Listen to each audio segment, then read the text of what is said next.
Thanks to street books, I've stayed clean and sober because I've had something to do.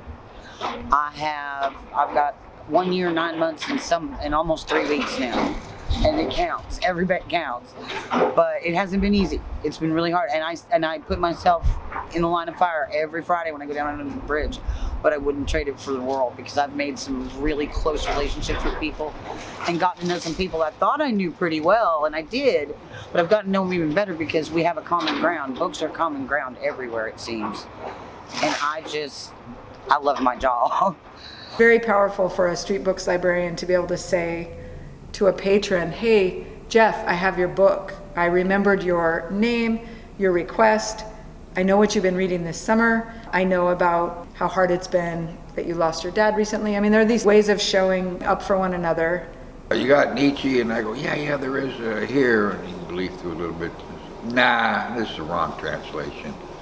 The reason the organization keeps running is because we really believe in the transformative power of books. I had some bad times when I was younger, when I was a kid, and especially when I was a young woman trying to raise kids and stuff. That was my only solace sometimes, was a book.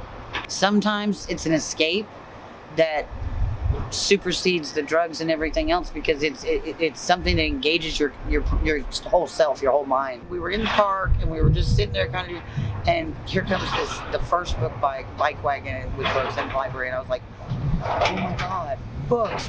One of my employee benefits package perks is that if I see a book I like, I can read it. I can take it home, I can read it. I get books for other people. If I see something I know one of my friends likes, I can, I don't even have to really ask, but I do. People request things all the time for me, and I've given a couple of people books. They've seen me reading, and they're like, ooh, when you're done, you can have this one when I'm done. People that I would never talk to have open conversations with me. I realize, I'm not the only smart person who lives on the streets. We set up right next to the food, so a lot of people will stop and grab a book while they're waiting. Believe it or not, I have gotten a lot of requests lately for like true crime. I get true crime all the time. That's a big one. Westerns, Louis L'Amour especially, is really popular. Here lately, I've been getting a lot of requests for more nonfiction stuff. I've got one gentleman that wanted some World War II biographies and histories. It's been a life changer for me. They really have. And they're not just like my bosses and stuff, they're my friends. And they care.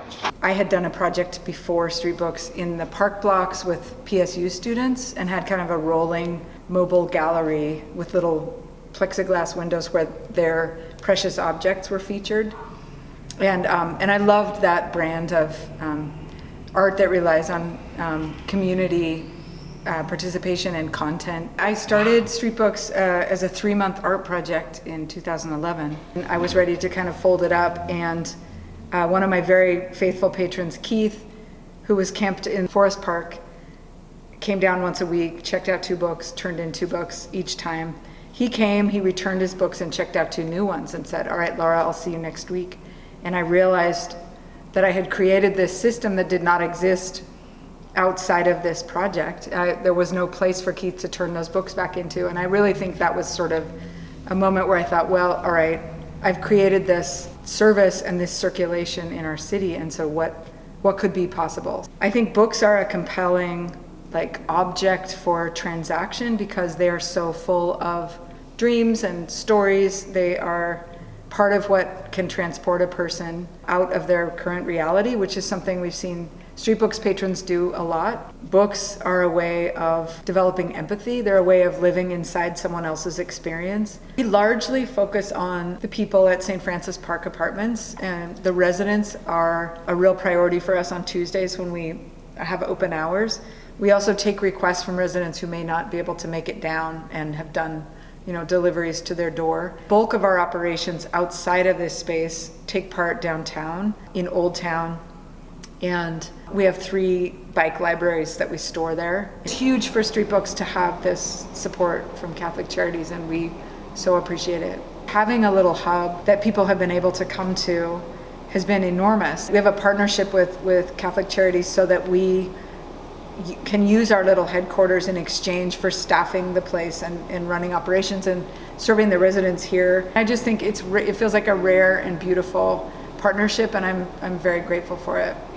I mean, Street Books is an opportunity for us to re-see each other. We all feel gifted with this reason to connect with people when we are given from the media and assumptions every reason to walk a wide berth around someone. Books, yeah, everybody loves them. Well, not everybody's a reader, but for those who do, it's a wonderful escape. Literature in general has a universal appeal. I remember I was a kid, before I even went to school, I could leaf through a book. I don't know how I got that. Right now I'm reading David Copperfield. And like I told Laura, if it doesn't start getting good quick, I'm going to start calling it David Crapperfield. Told Laura she doesn't have any Wodehouse on the shelves. What do you think you're doing? I was the chief borrower that first. Every week I was over there, I'd pick up 3 more. Since I always brought them back, she'd let me take 3 at a time.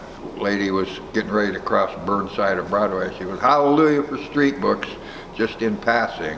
My very first library shift was right over here at St. Francis. It was in 2013, and it was when the park was still here, and I rolled the library bike up, and I was like, I don't know what's going to happen. And what I thought was, well, I'll talk about books with people, and what I ended up doing was just talking about everything. By and large, so generous and open-hearted.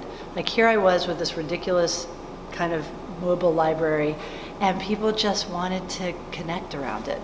People living outside have a wide variety of taste in literature and are thinking about meditation and mindfulness. There's a lot of people that are religious, that are spiritual.